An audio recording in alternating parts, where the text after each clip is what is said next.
Good evening and welcome to CU Progressive News. I'm Sandra Ahten, your host. You're listening to WEFT 90.1 FM, Champaign, Illinois, streaming online at weft.org. Welcome to CU Progressive News, bringing you the many voices of your community. This show is produced live in the studios of WEFT 90.1 FM at 113 North Market Street in beautiful, vibrant downtown Champaign, Illinois. The views and opinions expressed on this program are solely those of the speakers and do not necessarily represent those of WEFT, Prairie Air Incorporated, UCIMC, UPTV, any board of directors, or staff of those organizations. This program is a collaborative effort. Please email weft90.1@gmail.com with your program ideas to get information on being trained to be a citizen reporter or to be a WEFT host of this show or any other show. We are indebted to WEFT and its community members who are currently and who have for 35 years provided the infrastructure for independent media. We're indebted to the Public Eye, UCIMC, and UPTV for their collaborative efforts. The times and places that you can tune into Progressive News, CU Progressive News, include tonight, Monday, 6 to 7 p.m. live on WEFT 90.1 or streaming at www.weft.org. You can use the TuneIn app on your smartphone at that time as well. Thursdays from 10 to 11, replayed on UPTV, local cable channel 6. Available by WEFT Podcast 24/7 through iTunes, SoundCloud, or your favorite podcatcher. Available as an audio archive at weft.org through Radio Free America. And starting this week, we're welcoming being replayed on WRFU, Radio Free Urbana at 104.5 with times to be announced. Thanks to my in-studio support, Saxon Burns, a fellow WEFty who is running the board tonight. And welcome to my guest, Dan Linn, who I'll be introducing and talking to later in the show. First, these announcements. On August 1st, WEFT Board of Directors named Lainey Emmons as interim station manager. Lainey started with WEFT as volunteer director in spring of 2016, and she will be considered for the permanent station manager position when WEFT Board creates the budget for fiscal year 2017, which will be in October of this year.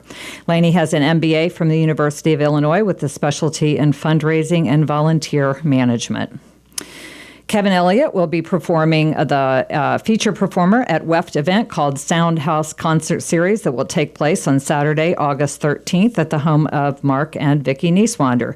The concert will be a celebration of Kevin's new CD, Patterns of Blue, as well as a 60th birthday party and a fundraiser for WEFT. You can find the event by looking at events on the WEFT Facebook page or by searching in eventbrite.com. That's EVENTBRITE. Or even just easier, email me, weft90.1@gmail.com, and I'll send you a personal invite. Save the date for the People's Agenda, September 24th at 3:30 p.m.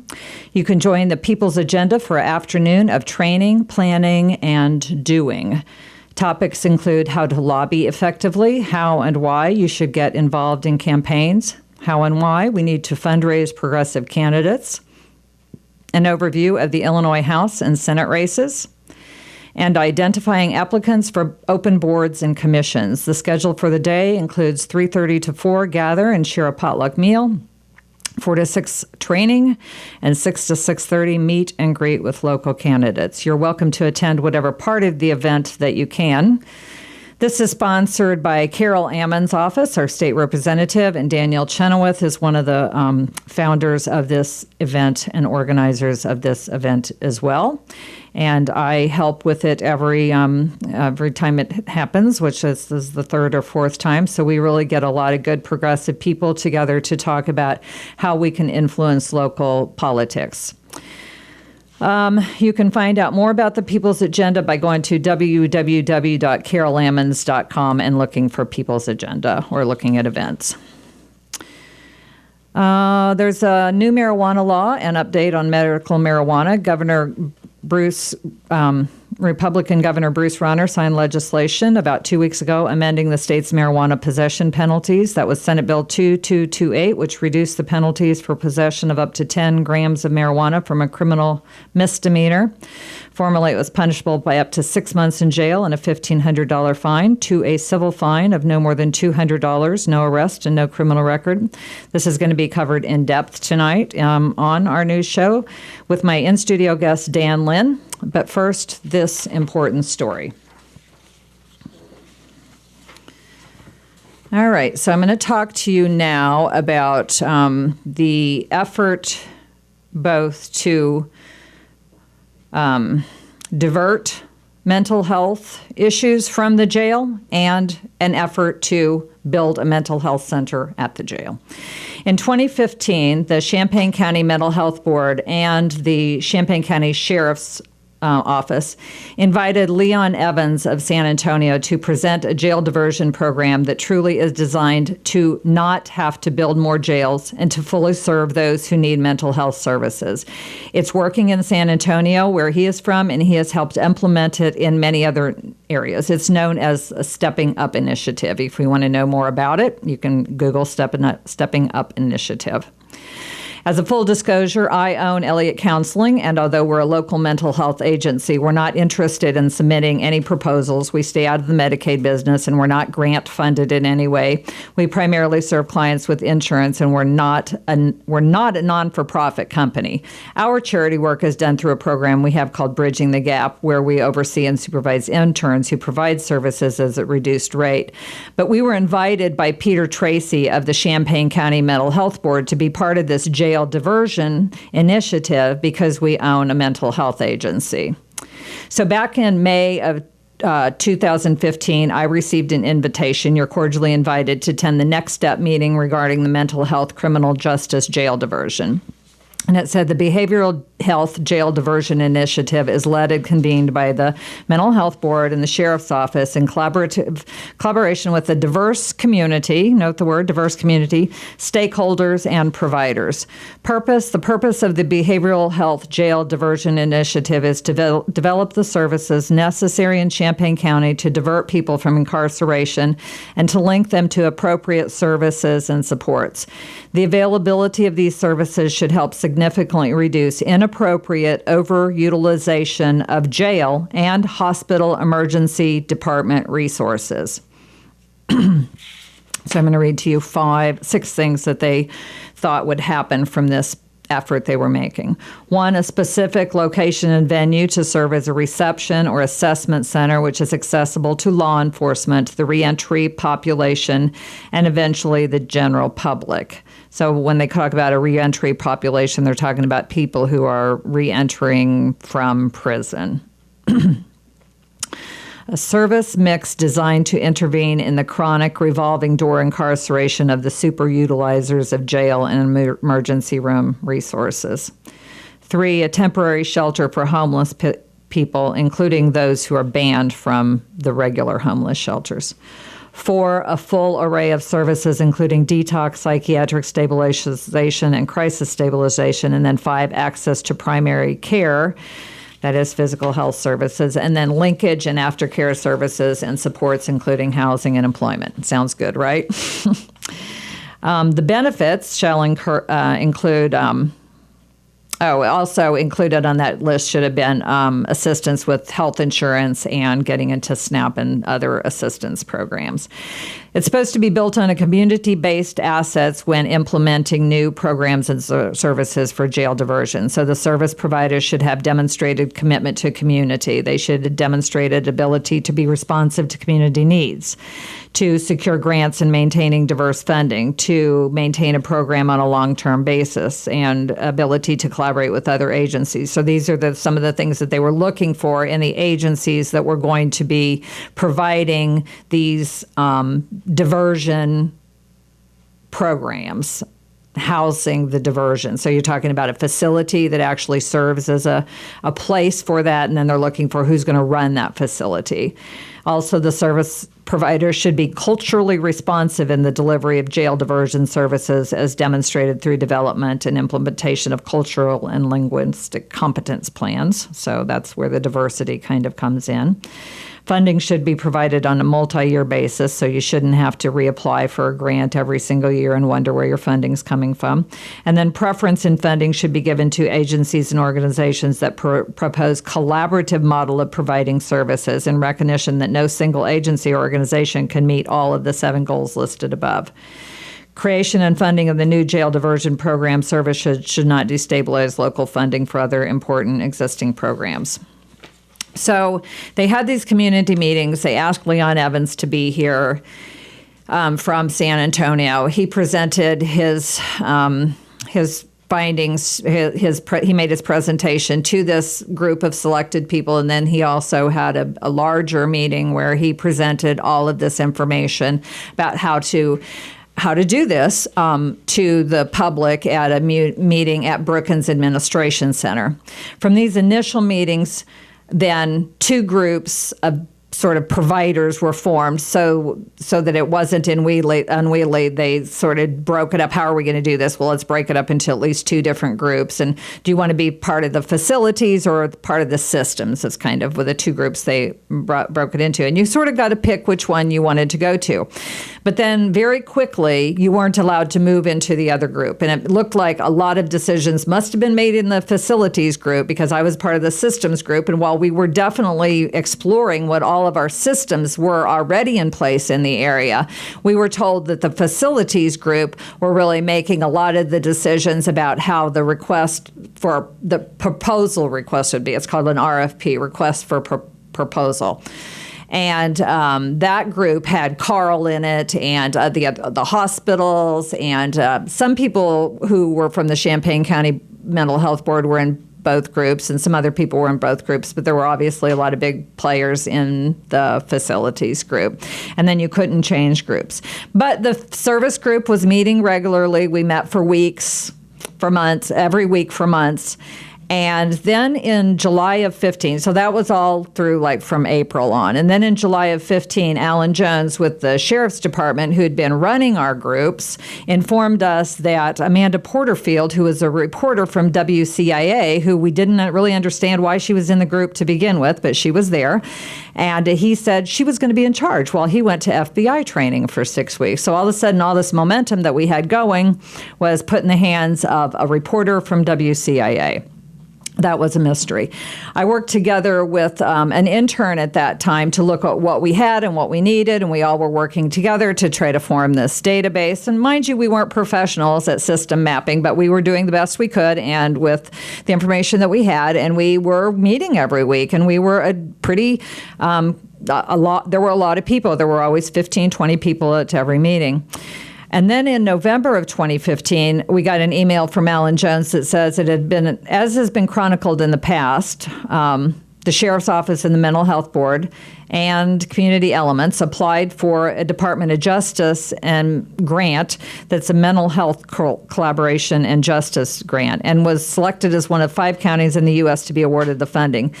And he says, as you know, much of our work has been patterned after the process written into this grant application.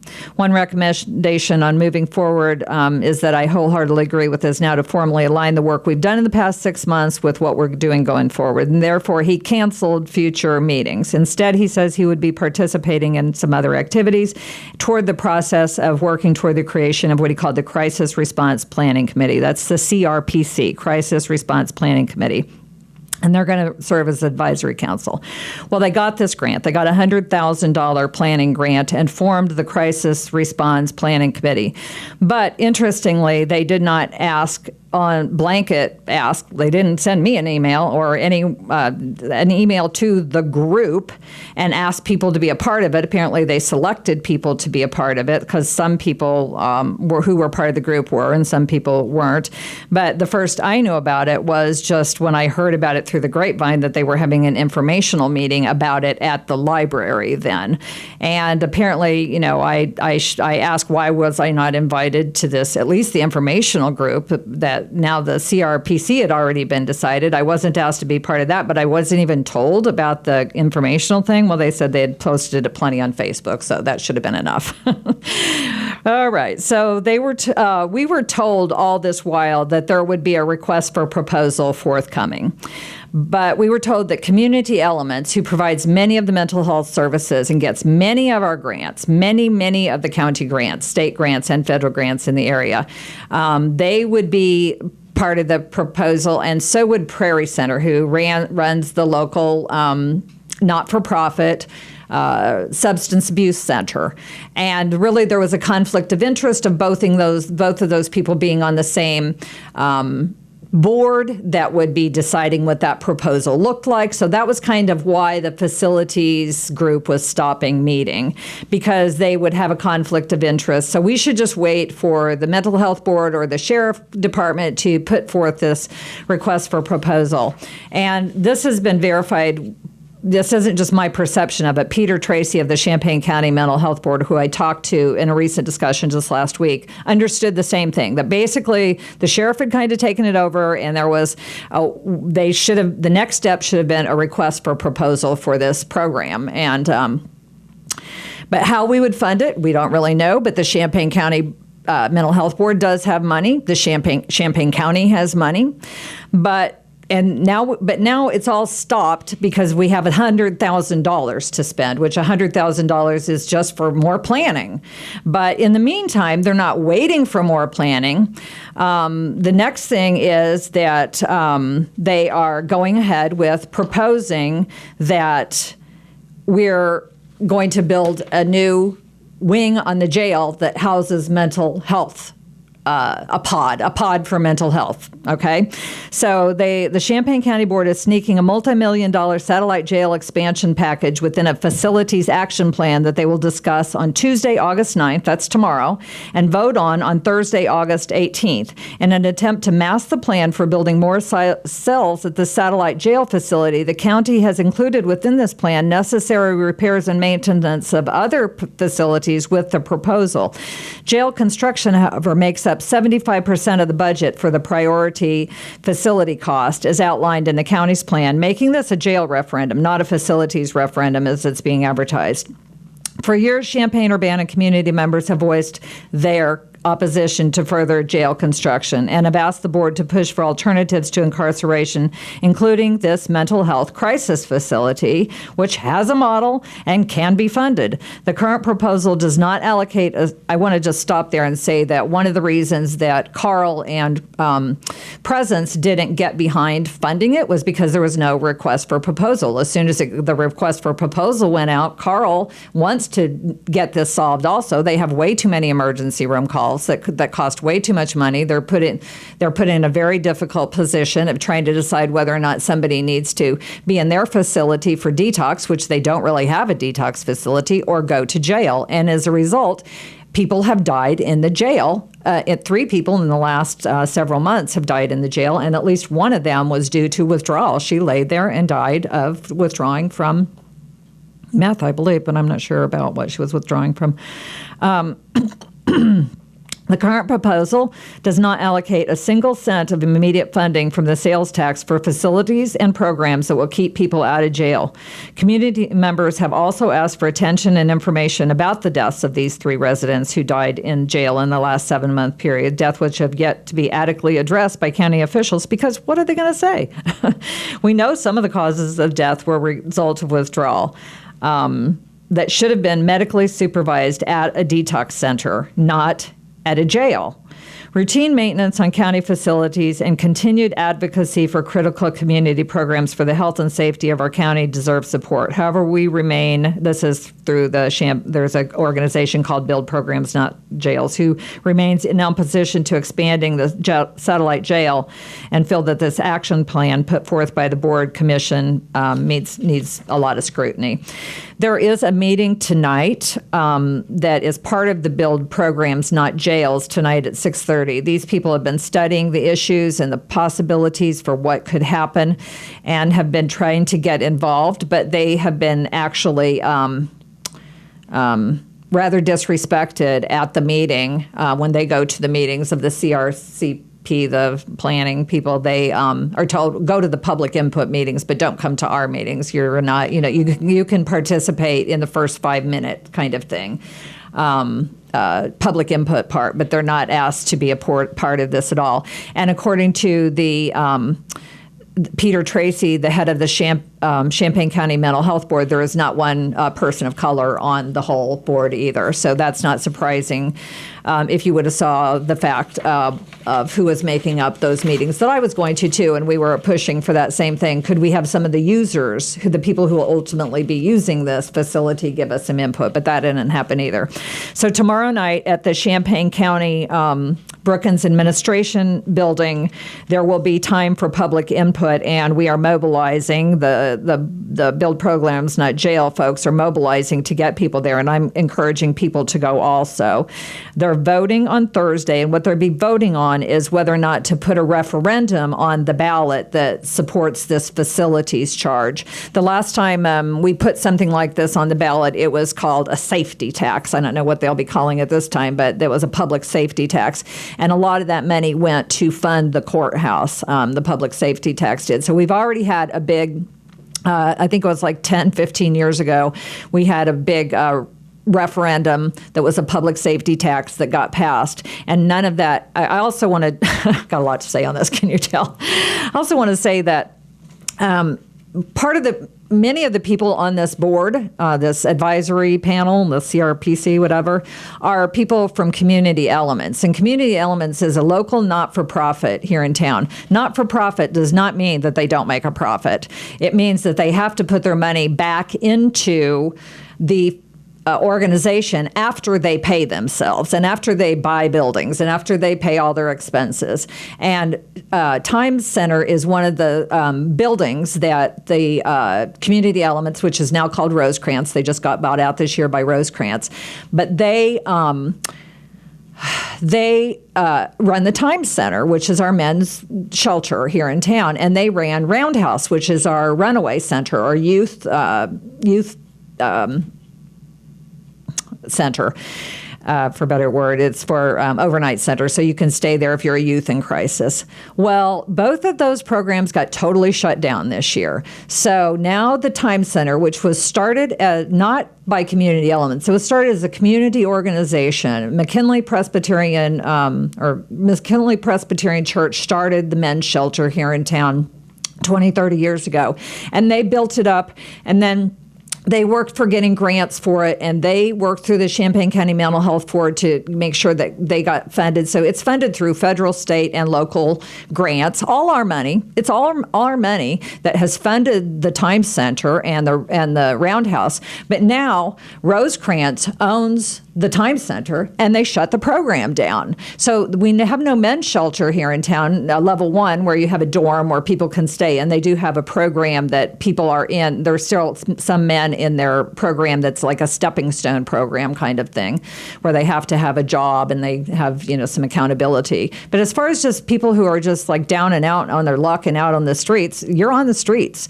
And it's not because Rosecrance doesn't have money, and it's not because Champaign, the organization doesn't have money or don't pay their employees well, which is fine, but don't take our community assets and then own them and then not provide services with them. So the Times Center now is owned, the building is owned by Rosecrance, and there's no availability, for instance, for like Melanie Jackson is a local activist woman, religious woman who runs the drop-in center. It's called the Phoenix Center here in town for people to go to during the day. And she was coming to all the meetings. She didn't get invited onto this list.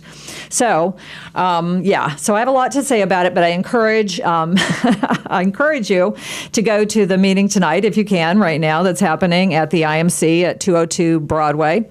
And what time is it? What time do we have? Right at 6:30? All right.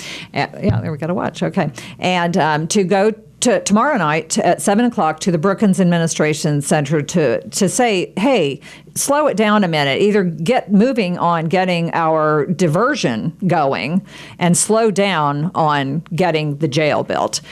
This is Sandra Ahten. You are listening to WEFT 90.1 FM, streaming online at WEFT.org. CU Progressive News and Opinions.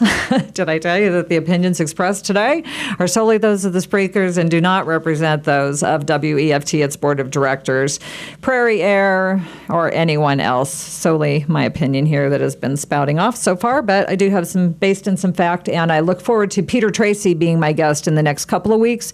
And I also have an interview scheduled with Alan Jones of the Sheriff Department. So I am going to keep looking into this issue, and I'm not going to stop until we can have some justice instead of railroading more of the prison industrial pipeline. That's what I have to say about that. All right. Now I'm going to just take a little musical interlude, and then we're going to come back with Dan Linn, my guest. Well, we're going to talk about marijuana reform. It's going to be an interesting other half hour. Thanks for tuning in.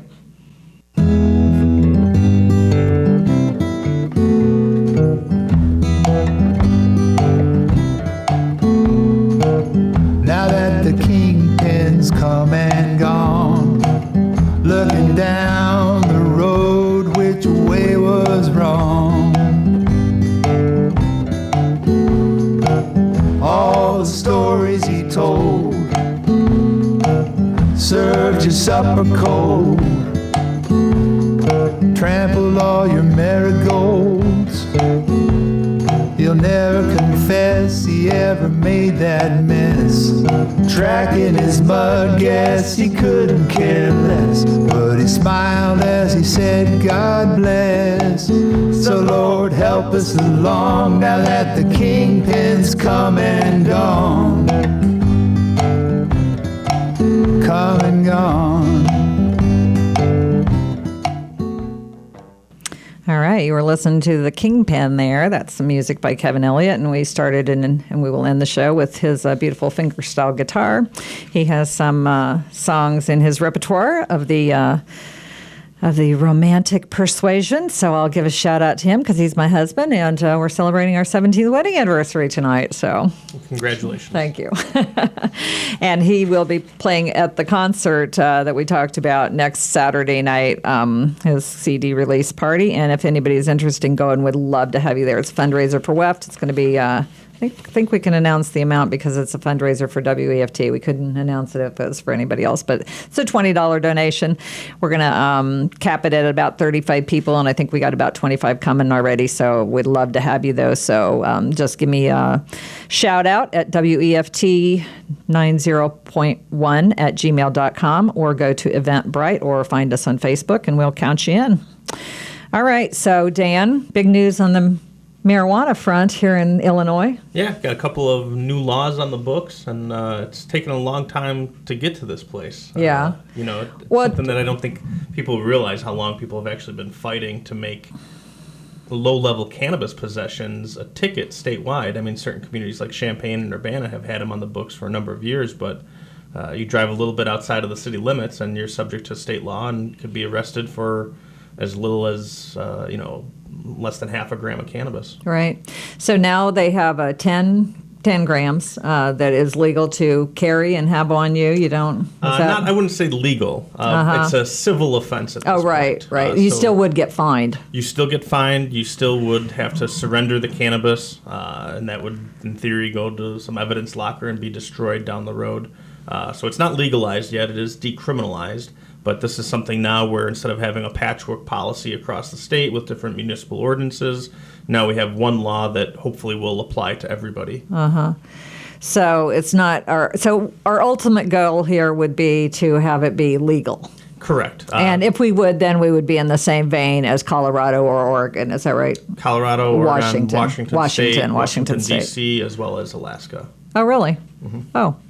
And the thing that we would like to emphasize to Governor Ronner is there's a lot of jobs to be created. There's a lot of tax revenue to be made, as well as bringing investments to Illinois. I mean, if we look at the medical cannabis industry, you had a lot of people that wanted one of those licenses. And even now, as a manager of the medical cannabis dispensary in town, every week I get probably half a dozen people sending me a resume. They want to work in this industry. There's a lot of people that are energized to be in on the ground floor of this industry.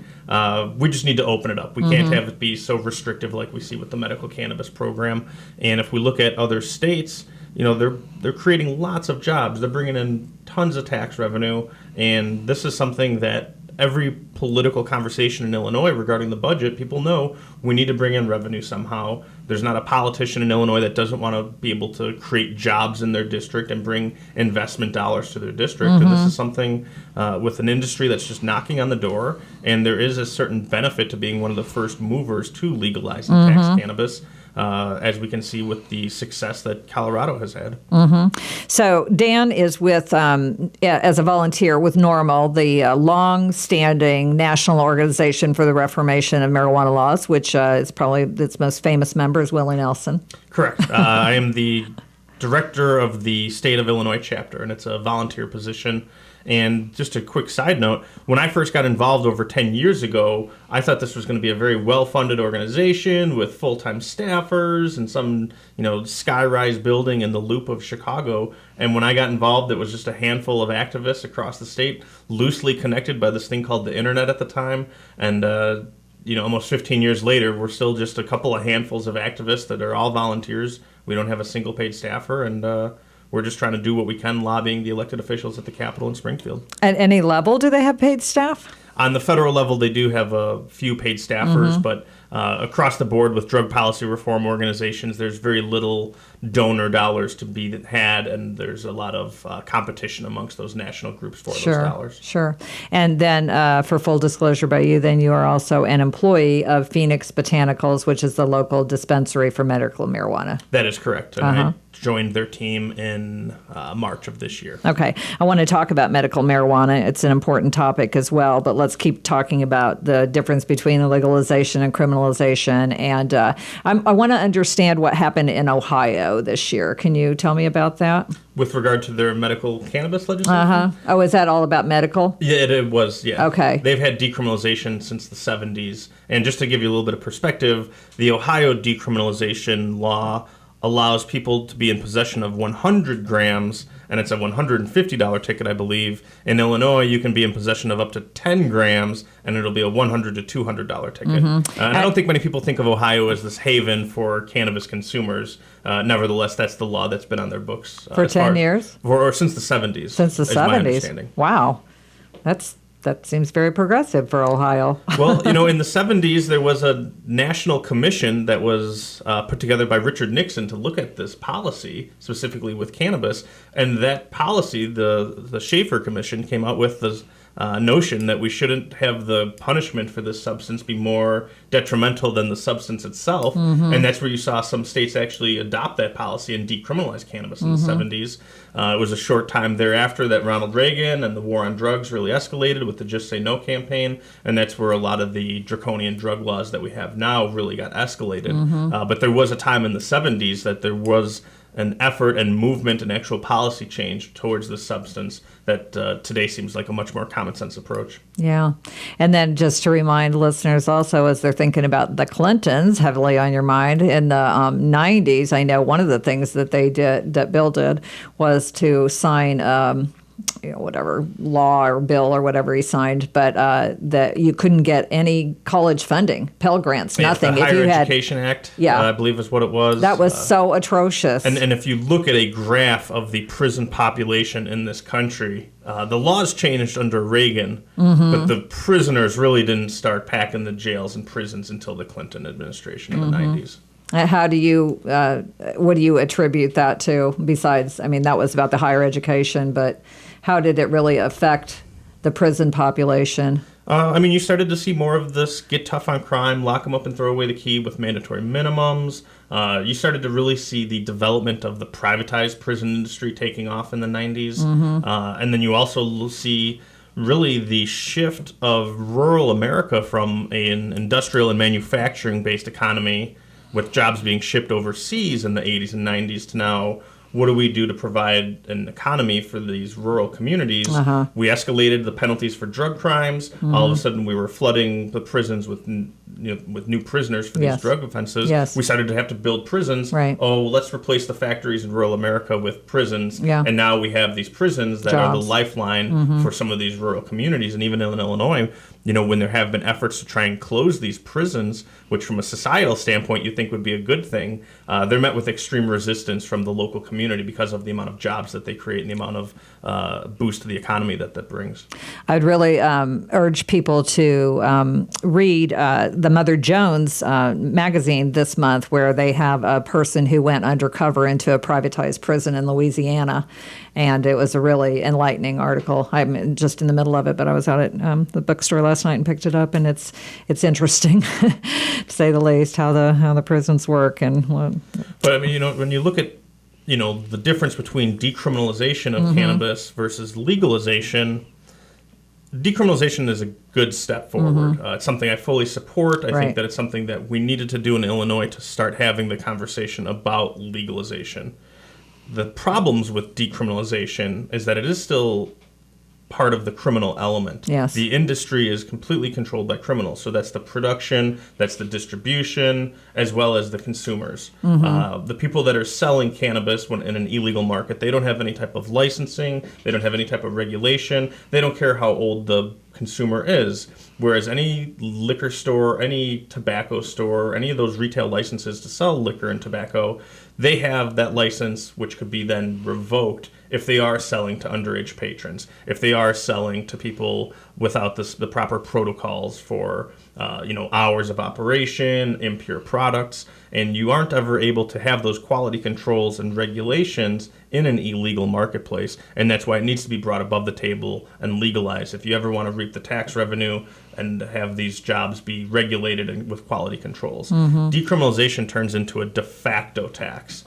The government can start getting a little bit of money from this when they catch you, but that's just a small fraction of the piggy bank that's available if they were to legalize, regulate, and tax the substance. well, from a user point of view that isn't afraid of getting caught, would it be actually advantageous or to have the government control it? I mean, are we worried about Monsanto coming in and being a grower, or what are we worried about? I think that those are legitimate fears, but if you look at consumer preferences, people like to be able to have options and choices. When you're buying it in the illegal marketplace, you don't know if those choices are actually choices or if they're just put in different baggies, or if the dealer says, well, this is skunk cannabis and this other one over here is OG Kush, when they're actually both the same. In a consumer-driven economy, you have those multiple choices, you have different price points, and there's always going to be people that just want top-shelf everything, and there's going to be people that are more value-oriented. So where does synthetic marijuana come into this? I don't know anything really about it. But the only reason synthetic cannabis even exists is because the real product is illegal. And it's dangerous. And synthetic cannabis is dangerous. There have been all sorts of reports and studies showing how these synthetic cannabinoids do not interact with the body the same way that the natural cannabinoids do. And it's really just a way for chemists to be able to develop new substances that will just go around the ones that people are actually seeking. And if you look at how the development of synthetic cannabinoids and synthetic cannabis came about, it was really to be used as a substance to wean people off that were having addiction problems with cannabis. That market never really took off for them, and it just simply became something, well, cannabis is still illegal, but by this chemical compound that's very similar and it's produced in a lab, which the government hasn't made illegal yet. So what would it take? What is your opinion about what would it take to get it to be illegal here in Illinois? Where are we at with that movement? The first things first, you need people who want this policy to change, to become more vocal and active with their state representatives and state senator. Another big and this is something where it depends on how you structure the legalization, is what the medical cannabis industry in Illinois stands to gain or lose from legalization. In full disclosure, as you mentioned, I work in the medical cannabis industry in Illinois, but if you have very limited licenses like we do with the medical cannabis law in Illinois, all of a sudden you legalize cannabis, you open up the marketplace to new licenses, but the barriers to entry are so low that it makes the people who currently are in the medical industry that had to go through high barriers of entry to get one of the highly coveted licenses, they're never going to let that happen. They want to be able to protect their market share. And if you have a recreational model come in that allows just about anybody who wants to open up a grow or anybody who wants to open up a retail operation, open up one of these stores or businesses, the people who got one of the medical licenses that they had to spend millions of dollars construction of a facility or paying, $200,000 for the first year licensing for a cultivation center or $100,000 every subsequent year for a cultivation center, they're going to want to protect that market share and they're going to leverage their financial capital to prevent that from happening. And so do I hear you right that you're saying that the people who have the license for medical marijuana then are going to be one of the main oppositions to legalization? If they stand to lose market share, then yes. Okay. If we did something like Colorado, where there's a moratorium on new licenses, and the medical cannabis industry are the only people that are allowed to operate for, say, 2 or 5 years, they're able to make back their investments and then some. I think the medical cannabis industry would be more welcoming towards that type of an approach. How many growers are there in the medical cannabis industry licensed now in Illinois? There were 21 licenses available. I believe as of today, there are 18 of them that have come to market and have medical cannabis available. And are any of them not owned by rich white men? One of them in Chicago is. Okay. Just wanted to wonder about that. One. Just one. It's one of the crimes of this whole conversation that we're having is that rich white men are standing to make a lot of money while a lot of poor black people are in jail. Yeah. And it is one of the good things, I think, about at least the whole idea that we have decriminalized. You said that one of the things that needs to happen is that people need to be more vocal and more active. Well, it does give you the license to be a little more vocal and active by decriminalizing. You don't feel like a pariah of society because you're talking about an illegal drug. Now you're talking about a drug that is just decriminalized. And there's less of a risk if you are a cannabis consumer. Right. As somebody who's been an activist in this space for over a decade, I can't underscore the amount of fear that prevents people from getting involved in the political process simply because they're a consumer. Right. And they feel that if they start speaking out about this, people will make that assumption, and next thing you know, the DEA is going to be at their door. And let me tell you from experience, if you call your state representative and express your views that you want to see this substance legalized, and the DEA has never gone after anybody for their political views on this, with the exception of one Canadian gentleman who was selling seeds in Canada, and the DEA has really stopped kind of going after those political movers.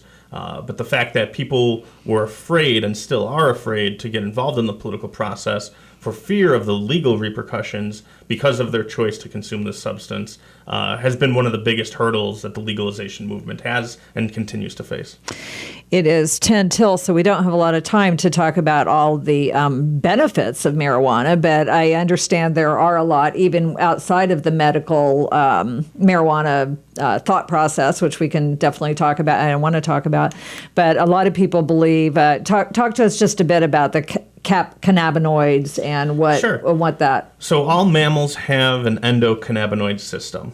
And this is something that I tell patients and people, if you're going to go and ask your doctor if medical cannabis is right for you, ask your doctor what they know about the endocannabinoid system. It's abbreviated as the ECS. And if your doctor doesn't know anything about it, you probably know more than your doctor does. So by all means, educate your doctor. But all mammals have this endocannabinoid system. The body produces its own cannabinoids called endocannabinoids. If you consume cannabis, you're supplementing that system with herbal cannabinoids. And there are 2 receptors that make up this system, the CB1 receptor and the CB2 receptor. And as you consume cannabis or as your body produces cannabinoids, these receptors are interacted with in the fashion of more of a lock going into a key, a key going into a lock. And these receptors are found throughout the body, in the brain, the digestive system, the nervous system. And that's why cannabis can be medically beneficial for so many conditions, are because these receptors are located throughout the body. Now, if we're going to talk about, cannabis as a substance, we're still waiting to see any documented overdose fatality from cannabis. So it's much safer from conventional pain medications that are almost always opioid-based. If we're going to compare it to something like alcohol, another recreational substance, we don't see the same type of violent behavior from people that that consume cannabis like people that consume alcohol. People are much less likely to be sexually assaulted or violently assaulted with cannabis consumption than they would be with alcohol consumption. And I think that in general, and even the president has said this, cannabis is a safer substance than alcohol. Right. And we teach our kids about alcohol prohibition. It didn't work. It led to gangsters. It led to the Roaring '20s. Yet we don't teach people about cannabis prohibition and the direct parallels to alcohol prohibition. And I think that we're just starting to get to that cusp of people realizing that this policy needs to change. And I think that now that we have other states that have moved forward with legalization and the sky hasn't fallen, more states are going to continue to move in that direction. So the recent advance in medical marijuana here in Illinois is that post-traumatic stress disorder got approved as one of the conditions, and that wasn't originally included. And then most recently, they're reconsidering migraines. There was a court order that said to reconsider migraines. The other condition that did officially get added, and this is kind of a head-scratcher, if there were 39 original conditions that qualified, they added epilepsy after the fact. They added minors with epilepsy after the fact, and minors in general got added after the fact. We just added PTSD, but the other condition that got added with PTSD was terminal illnesses. And that's defined as someone with less than 6 months to live. The fact that wasn't one of the original conditions is really boggling to me. People that are diagnosed with a terminal illness wouldn't have access to the substance that's far safer than many other conventional medications. That is now a qualifying condition. The application is different for terminal illness patients than it is for all the other conditions. One, it's only a 6-month card that you would be getting. There is no application fee.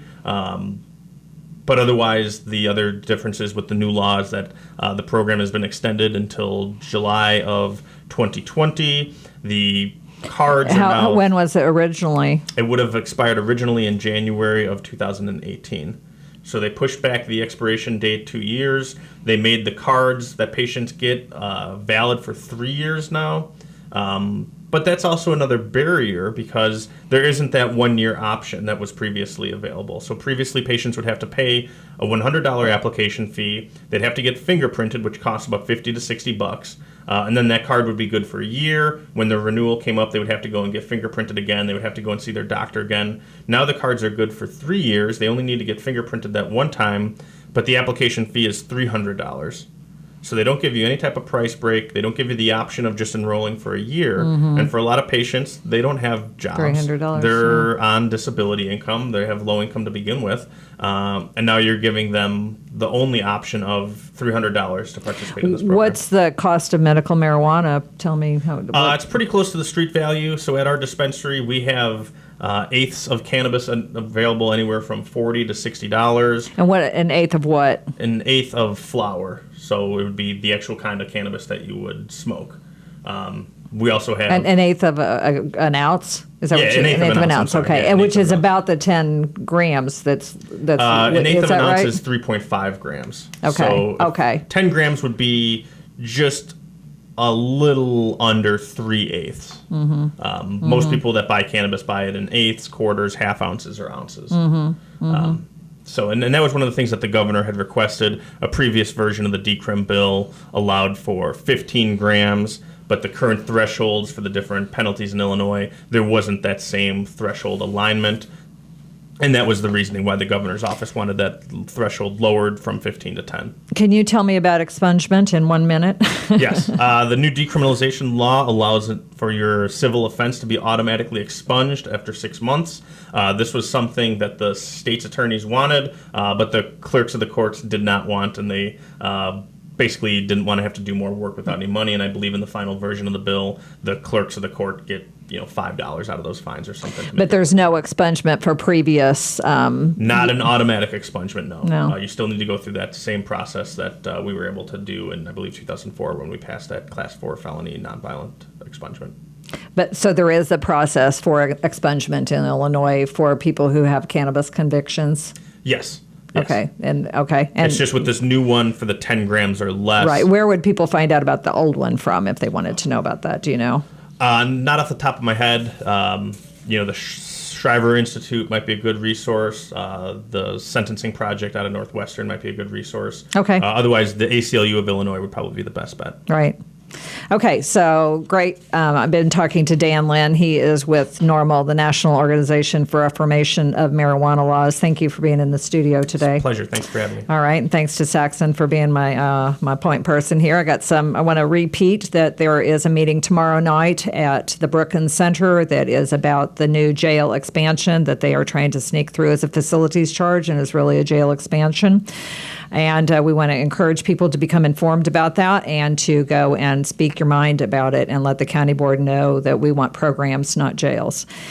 And I want to let you know, let's see, just anything else I want to remind you of. Let me think about that. I told you about the concert on Saturday night. So I think that's what we'll end with now. We're going to be, stay tuned for CU Radio Theater up at 7 o'clock. And then... trying to think what's on the rest of Monday nights. Just before you go, I want to tell you that my favorite time to listen to WEFT is Saturday morning, and Dan told me he really loves Higher Ground from 8 to 10 on Saturday mornings, followed by a lot of news of programs and information, the Labor Hour news from Neptune, and other really informative progressive news programs. So if you're interested in the kind of topics we've been talking about tonight, you'll be interested in tuning in on Saturday morning, and I encourage you to do that. This is Sandra Ahten. You have been listening to CU Progressive News, and we will catch you again next week.